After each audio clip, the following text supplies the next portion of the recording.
My father looked my 9-year-old daughter straight in the eyes and said, "Eat it or starve," while pointing at a paper plate of dog food. 8 family members sat frozen at that birthday dinner table. Nobody said a word. Nobody moved. They just kept cutting their steaks and sipping their wine like nothing was happening. I'm Rachel Winters, and I'm about to tell you how my wealthy parents tried to break my daughter's spirit on her 9th birthday. They thought their money made them untouchable. They thought I'd just take it like I always had. But what happened when the jury saw that same plate of dog food 6 months later made my parents lose everything they thought money could protect.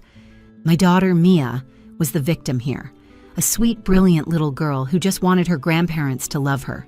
She'd spent weeks telling her friends about the fancy birthday dinner at Grandma and Grandpa's mansion. She practiced her table manners every night at our kitchen table, holding her fork just right, sitting up straight, because she wanted to make them proud. My parents, George and Patricia Winters, lived in a world where your bank account determined your worth as a human being. Dad built his fortune in commercial real estate, buying up properties and flipping them for millions. Mom spent her days at the country club, organizing charity galas where she'd write big checks in front of cameras. To everyone else, they were pillars of the community. To me, they were the people who told me I was worthless for marrying a mechanic. To Mia, they were the grandparents who barely acknowledged her existence. That night started like any other family gathering at their estate. Uncle Dennis was there with his wife Lorraine and their 2 kids. Great Aunt Dorothy had driven up from Phoenix. The dining room looked like something from a magazine with crystal glasses catching the light from the chandelier and fresh roses in silver vases. But while everyone else got served filet mignon on fine china, my baby girl got chunks of wet dog food dumped on a paper plate. "Is this a joke?" I asked, my voice shaking as I stared at the grotesque meal in front of my daughter.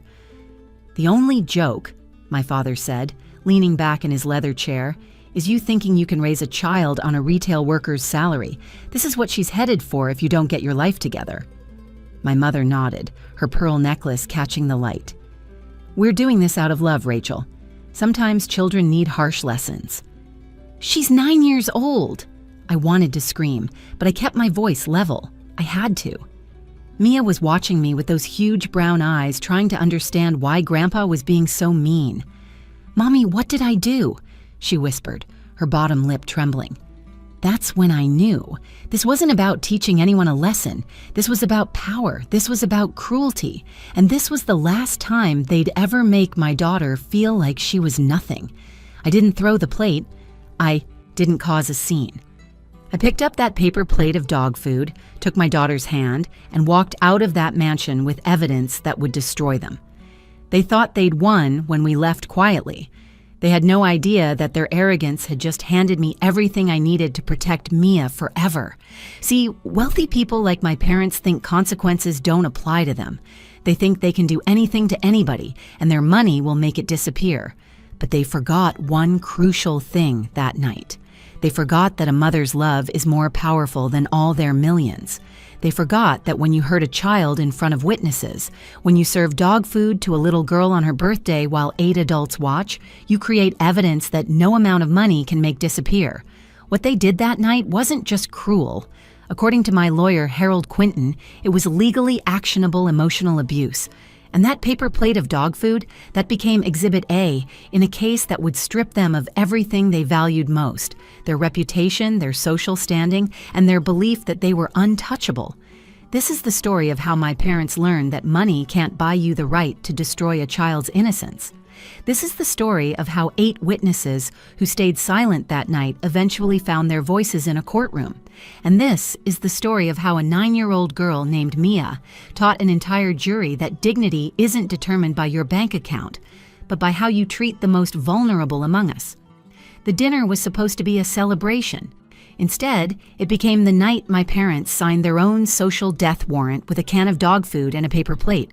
3 years ago, my husband Paul died when a drunk driver ran a red light and hit his truck on his way home from the auto shop.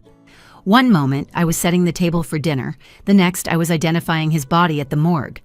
Mia was only 6. She kept asking when Daddy was coming home, and I had to find ways to explain that he never would. That's when I learned what it really means to be alone, to be a single mother trying to hold everything together while your heart is shattered into 1,000 pieces. I work as a manager at Target, 45 hours a week, sometimes more during the holidays. It's not glamorous, but it pays the bills and keeps a roof over our heads. We live in a 2-bedroom apartment in Riverside Heights, a decent neighborhood with good schools and a park where Mia plays soccer on weekends. The walls are thin and the carpet is old, but we've made it home. Mia's artwork covers the refrigerator, and we have movie nights every Friday on our secondhand couch, sharing a bowl of popcorn and laughing at Disney movies. My parents never approved of Paul. He was a mechanic who came from a working-class family in Ohio. He didn't have a college degree or a trust fund or any of the things they thought their daughter should marry into. But Paul had something more valuable than money. He had kindness. He had integrity. He'd wake up at dawn to help a neighbor fix their car for free. He taught Mia how to ride a bike and check the oil in a car, and that getting your hands dirty from honest work was nothing to be ashamed of. "You threw your life away," my mother said at Paul's funeral, standing there in her black designer dress while I was barely holding myself upright. "Now look where it's gotten you." My father pulled me aside that same day while guests were still arriving.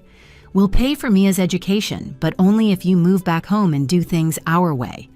I refused. Paul had life insurance, enough to cover the funeral and a few months of expenses. I'd figure out the rest. I always did. After that, we saw my parents maybe 4 times a year. Christmas was always awkward, with them giving Mia expensive gifts that came with lectures about how she could have so much more if I wasn't so stubborn. Easter meant sitting through brunch at the country club, while they pointed out how Mia's dress from Target wasn't appropriate for such a nice venue. They never came to her school plays or soccer games. They never called just to ask how she was doing. But Mia still hoped. Kids have this amazing ability to love people who don't deserve it, to keep believing that maybe this time will be different. She'd make them cards for Father's Day and Mother's Day, spending hours drawing pictures and writing messages in her careful handwriting. "Maybe Grandpa will put this one on his refrigerator," she'd say hopefully. He never did. 2 weeks before her 9th birthday, the invitation arrived. Thick, cream-colored paper with gold-embossed letters addressed to Miss Mia Winters. Mia ran her fingers over it like it was made of magic. "Dear Mia," she read aloud, "Grandma and Grandpa request the pleasure of your company for a special birthday dinner in your honor." She looked up at me with such joy that it broke my heart. "They remembered, Mommy. They actually remembered." I wanted to throw that invitation in the trash. Every instinct told me this was a bad idea, but how could I look at my daughter's face, glowing with happiness, and take that away from her? She'd already lost so much. "Can I wear my purple dress?" Mia asked, already planning. "The one with the flowers? And can we curl my hair? I want to look really nice for them." "Of course, baby," I said, pushing down my dread. "You'll look beautiful." The morning of the dinner, Mia was up at 6, too excited to sleep. She helped me make breakfast, chattering about how maybe Grandma would have a cake with 9 candles, and maybe Grandpa would finally tell her he was proud of her good grades. She'd been getting straight A's all year, working so hard on her homework every night at our kitchen table. "Do you think they'll take pictures?" she asked while I braided her hair, weaving purple ribbons through each braid. "My friend Sophie's grandparents have pictures of her, all over their house." "Maybe they will," I said, though I knew my parents' house had no pictures of us anywhere. Their walls were covered with abstract art and photos from charity galas, not family memories. As I helped her into her purple dress, the one she'd picked out herself at Target with her birthday money from last year, she looked at herself in the mirror and smiled. "I look pretty, don't I, Mommy?" "You're the most beautiful girl in the world," I told her, meaning every word. "Then maybe tonight, Grandpa will finally love me," she said quietly. Those words hit me like a physical blow. No child should have to earn love, especially from family, but I forced myself to smile, to keep hope alive for just a few more hours. I had no idea I was driving my innocent daughter straight into an ambush that would shatter her heart and change our lives forever. We pulled up to my parents' estate at exactly 6 o'clock. The circular driveway was full of cars, Uncle Dennis's BMW, Great-Aunt Dorothy's Cadillac, and a few others I didn't recognize. The house stood like a monument to their success. 3 stories of limestone and glass with perfectly manicured hedges and a fountain spurting water into the evening air.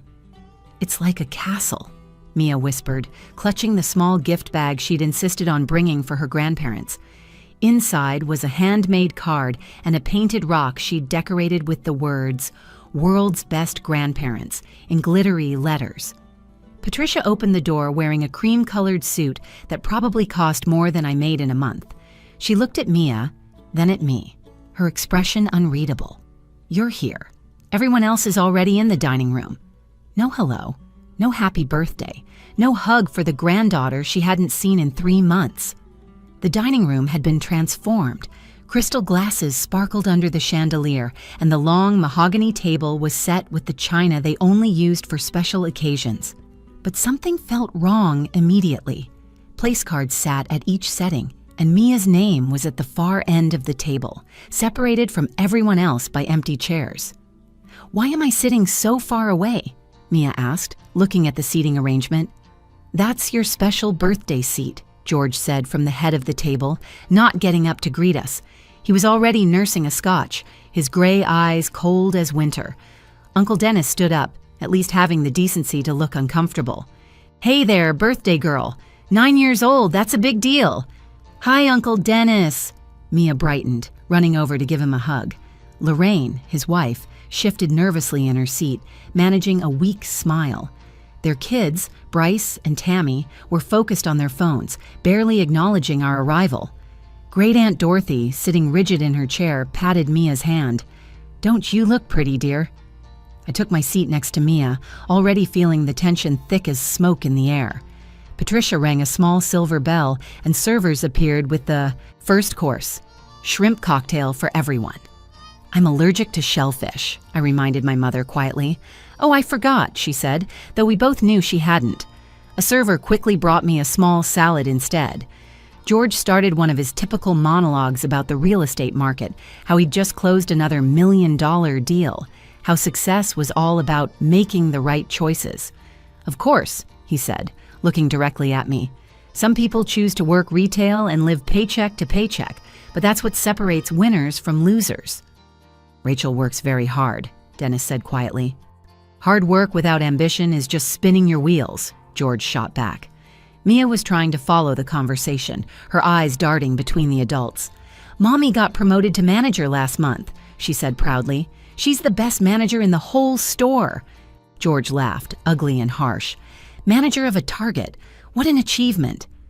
"George," Dorothy said warningly, but he ignored her. Patricia rang her bell again. "Time for the main course." The servers returned, placing plates in front of each guest with theatrical precision.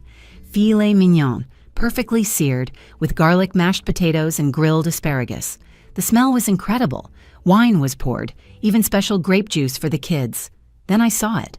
A server approaching with something different. A paper plate, the cheap kind you'd buy for a backyard barbecue, and on it, glistening under the chandelier's light, were chunks of brown, wet dog food. Actual dog food straight from a can, the smell unmistakable as it landed with a dull thud in front of my daughter. The room went silent.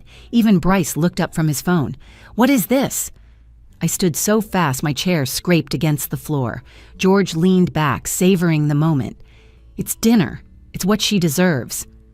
"This is dog food," I said, my voice deadly calm, though my hands were shaking. "Yes, it is," Patricia said matter-of-factly. "You can't afford to feed her properly on your salary, so we're showing you both what your lifestyle really provides. Dogs in this neighborhood eat better than you live." Mia stared at the plate, then looked up at me with confused, hurt eyes. "Mommy, why did they give me dog food?" "Because," George said, speaking directly to my daughter now, "your mother is a failure who can't provide for you. This is where you're headed if she doesn't get her act together. Eat it or starve. Your choice." Tears rolled down Mia's cheeks. "But it's my birthday. I've been good. I got straight A's." "Public school grades mean nothing," Patricia said, cutting into her steak. "This is a lesson in reality." I looked around the table. Dennis had his head down, jaw clenched. Lorraine was gripping her fork so tight her knuckles were white. Dorothy looked horrified but stayed silent. Even the teenagers looked uncomfortable, but nobody said a word. They all just sat there letting it happen. "Dennis," I said, my voice sharp, "are you really going to let them do this to her?" He looked up, conflict clear in his eyes, then looked at George. "Dad, this is going too far." "Shut up, Dennis, or you're out of the will, too. I've already written Rachel out. Don't make me add another name." The threat hung in the air. Dennis looked away. The coward chose money over his 9-year-old niece. "Please," Mia whispered, pushing the plate away. "I don't understand. What did I do wrong?" "You were born to a loser," George said simply. "But maybe this will motivate your mother to do better." I stood there for a moment that felt like an eternity, looking at my daughter's tear-stained face, at the grotesque plate of dog food, at the 8 adults who continued eating their expensive steaks as if nothing was wrong. My father had a smirk playing at the corners of his mouth, waiting to see if I'd explode, give him the reaction he wanted, prove I was the trashy failure he'd always said I was. But something crystallized in that moment. This wasn't about me anymore. This was about Mia, and I was going to handle this with the dignity they thought we didn't deserve. I walked calmly around the table to Mia's chair and knelt down beside her, wiping her tears with my thumb. "Baby, look at me. You did absolutely nothing wrong. You are perfect exactly as you are." "But Grandpa said—" "Grandpa is wrong," I said, loud enough for everyone to hear. "Sometimes adults are cruel because they're broken inside, not because of anything you did. We're going to leave now and we're going to get McDonald's, your favorite. Would you like that?" She nodded, hiccuping through her tears. "Can I get a Happy Meal?" "You can get anything you want, sweetheart." I stood and picked up the paper plate of dog food. George's smirk widened. "Going to throw it at me? Show your daughter what trash you really are?" "No," I said quietly, maintaining eye contact. "I'm taking this with me." Patricia laughed, sharp and cold. "What are you going to do? Frame it? A monument to your failures?" "Something like that," I replied, carefully holding the plate level so nothing spilled. I helped Mia into her coat, her small hands shaking as I buttoned it up. The room remained silent except for the clink of silverware on china. 8 adults, and not one of them stood up for a child. "You walk out that door," George said, "and you're done. No inheritance, no help, nothing. You and that kid are on your own." "We've been on our own since Paul died," I said, taking Mia's hand. "The only difference is now we know it." As we reached the dining room entrance, Patricia called out, "Don't bother coming back. You're both dead to us." I turned to face them one last time. My mother sitting there in her pearls, my father with his scotch, my brother who wouldn't meet my eyes, and all the rest who chose silence over protecting a child. "After tonight, that's mutual," I said. "But you should know something. You didn't just alienate your daughter and granddaughter tonight. You witnessed emotional abuse of a minor, and this plate, it's evidence." George laughed. "You gonna call the cops because we serve dog food? They'll laugh you out of the station." "No," I said. "I'm going to call a lawyer." The smirk finally left his face. In the car, Mia broke down completely, sobbing so hard she could barely breathe.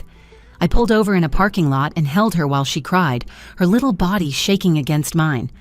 "Why do they hate me so much, Mommy? I tried so hard to be good." "Baby, listen to me," I said, holding her face in my hands.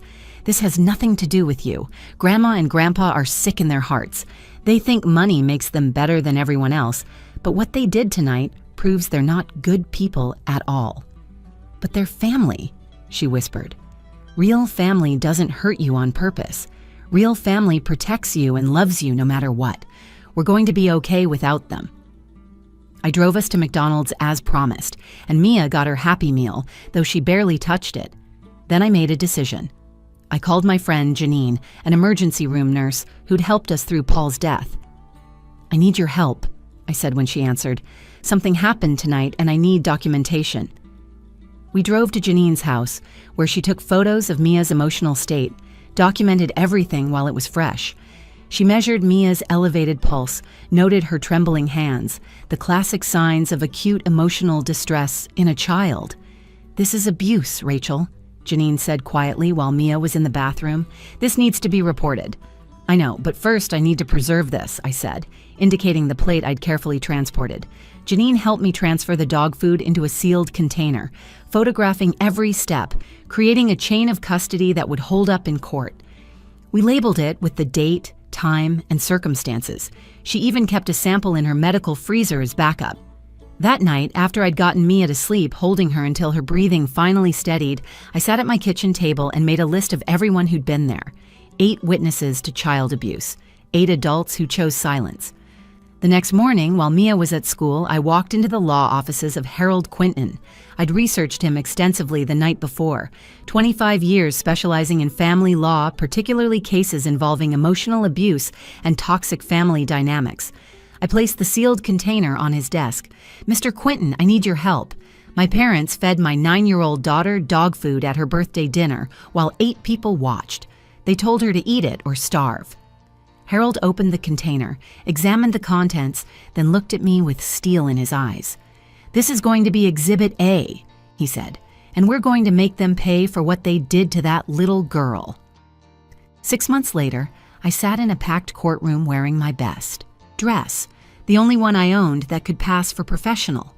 Mia was safe at school, protected by a restraining order Harold had secured within days of that birthday dinner. My parents sat across the aisle with their team of 3 lawyers, Patricia, wearing her diamonds, and George in his $1,000 suit, still believing their money would make this disappear. They'd made a critical mistake. When I filed for the restraining order and sued for intentional infliction of emotional distress, they'd countersued for grandparents' rights, claiming I was alienating them from Mia. That opened the door for everything to become public record. Harold stood before the jury, his presence commanding the room. "Ladies and gentlemen, what you're going to hear today isn't just about a family dispute. It's about 8 adults who watched a 9-year-old girl be served dog food at her birthday dinner and did nothing." The defense attorney, a slick man named Richardson, immediately objected. "Your Honor, that's inflammatory." "It's also true," Judge Martinez replied. Overruled. Harold called Dennis to the stand first. My brother looked older, worn down by guilt. Under oath, he couldn't hide behind his fear anymore. "Tell us what happened on March 15th, Harold said. Dennis's voice was barely audible. "My father served my niece dog food while we all ate steak." "Did anyone try to stop him?" "No," Dennis admitted, his voice cracking. "I should have, but he threatened to cut me from the will. I was a coward. I chose money over my niece, and I'll regret it for the rest of my life." Lorraine was next, tears streaming down her face before she even took the oath. "I've never seen anything so cruel done to a child," she testified. "Mia just sat there crying, asking what she did wrong. It haunts me. I should have stood up, taken that plate away, but I was terrified of George." Even Great Aunt Dorothy took the stand, her elderly voice shaking but clear. "I've known George for 70 years. I've seen him be ruthless in business, but what he did to that baby was evil, pure evil." But the moment that changed everything came when Harold presented Exhibit A. "Your Honor," he said, "I'd like to present the actual plate of dog food that was served to Mia Winters." He brought out the preserved evidence, exactly as it had been that night. The courtroom gasped collectively. One juror, a grandmother herself, covered her mouth in horror. Another man shook his head in disgust. "This is what George and Patricia Winters thought was appropriate to serve their granddaughter," Harold said, holding it up. "Chunks of dog food on a paper plate, while everyone else ate $50 steaks on fine china." Richardson tried to minimize it.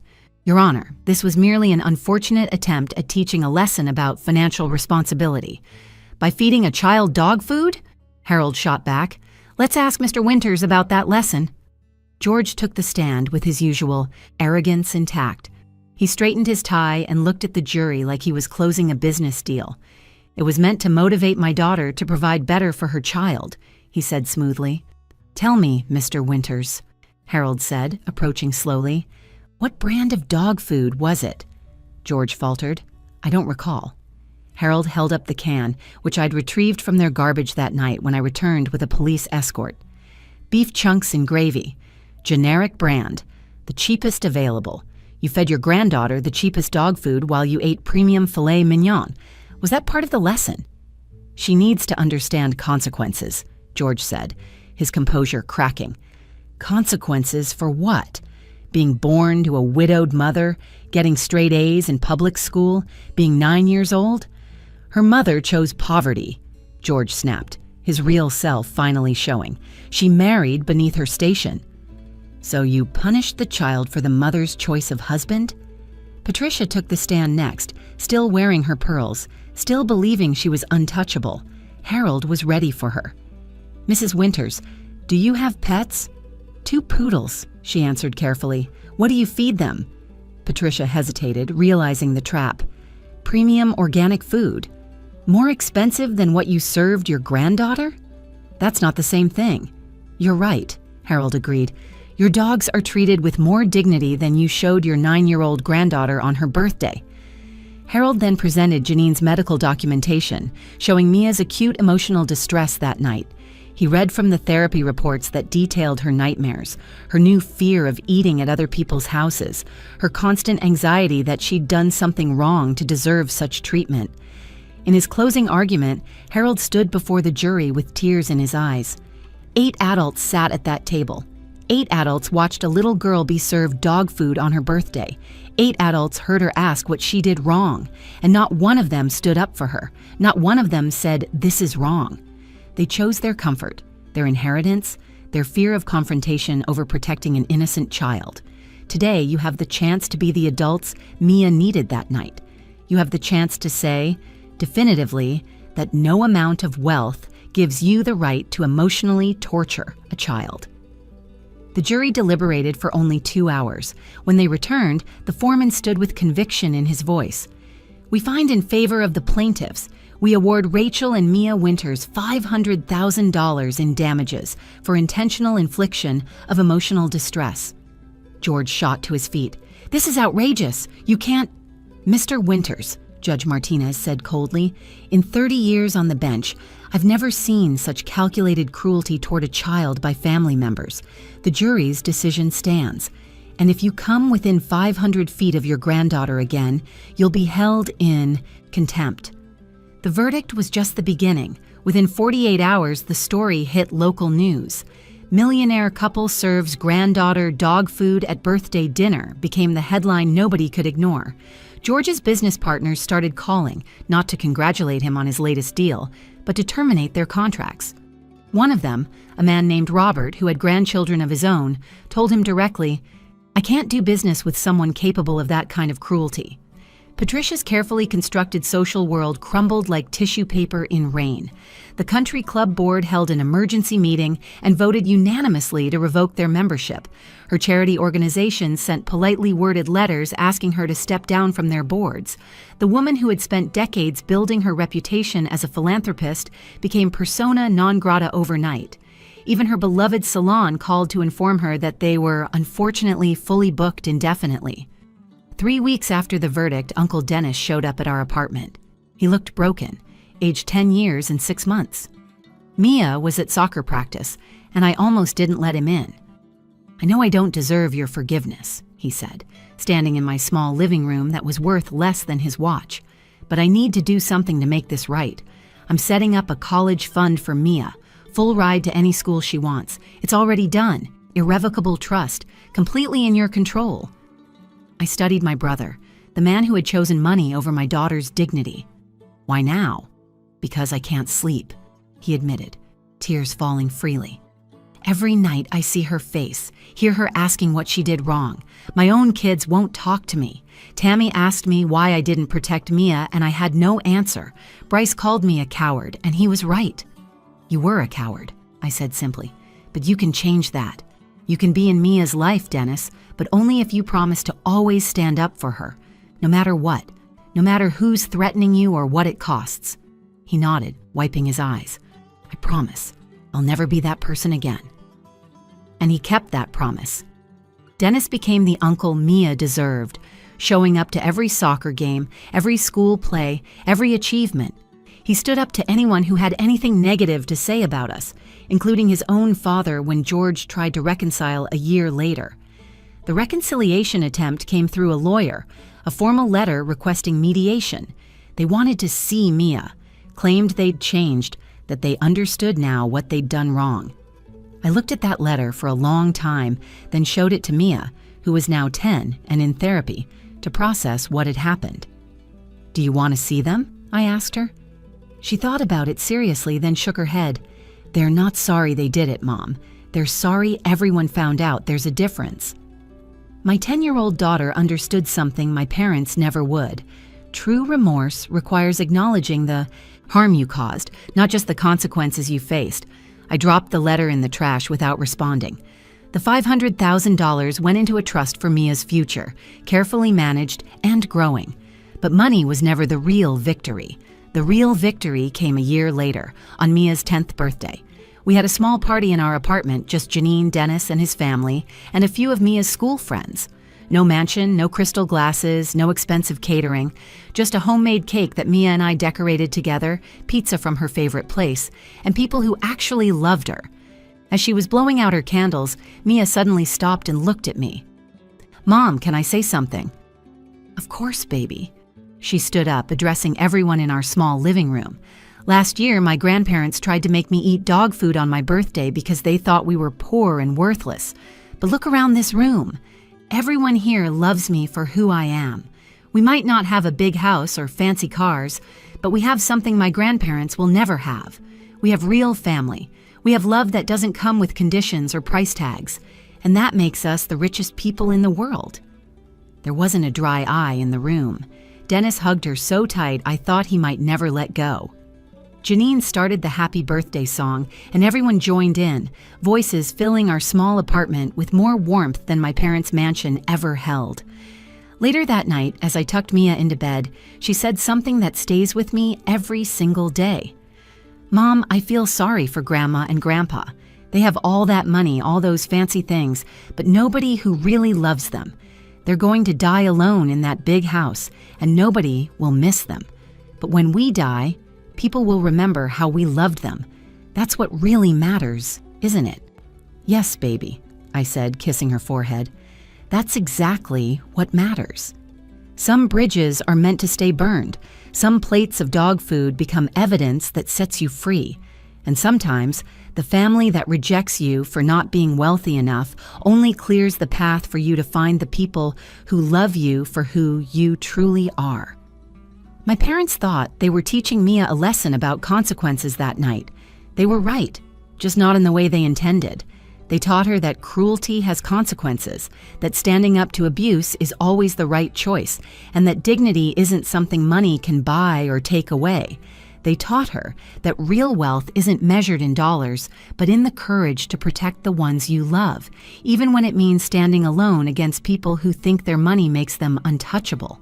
Most importantly, they taught both of us that family isn't about blood or inheritance or last names. It's about who shows up, who stands up, and who refuses to let a child believe she deserves anything less than love. If you've made it this far in our story, thank you for listening. If this resonated with you, if you've ever had to stand up to toxic family members or protect someone you love from those who should have loved them, please share this video. Leave a comment about your own experience because you're not alone in this fight. And don't forget to subscribe to this channel for more stories about real people standing up to injustice, finding their strength, and learning that sometimes the best family is the one you choose, not the one you're born into. Remember, you deserve to be treated with dignity and respect, no matter what your bank account says. And anyone who tries to convince you otherwise, even if they're family, especially if they're family, doesn't deserve a place at your table.